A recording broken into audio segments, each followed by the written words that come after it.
Баршаларыңызға ассалаумағалейкум. Еліміздің бас қаласы Елордада Орта Азиядағы ең үлкен мешіттің ашылу салтанаты өтті. Жаңа бас мешіттің ашылуында Нұрсұлтан Назарбаевтың өзі де болды.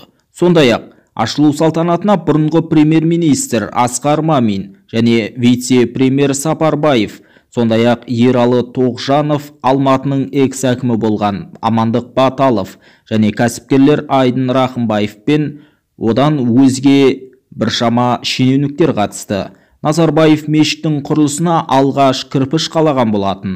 Сонымен қатар Назарбаевтың есімі жаңа мешіттің тасына жазылған. Экс-президент мешіттің құрылысы оның идеясы екенде еске салды. Баршаңызды мешіттің ашылуымен құттықтаймын. Осы жылдар ішінде Елордада көптеген ғимараттар салынды, бірақ бұл мешіттің алатын орны ерекше. Осы жерде оқытылатын дұғалардың барлығын Алла қабыл етсін. Президенттік мерзімім біткен соң осы мешіттің тасын қаладым. Бұл отан алдындағы перзенттік парыз деп ойлаймын, дейді Нұрсұлтан Әбішұлы.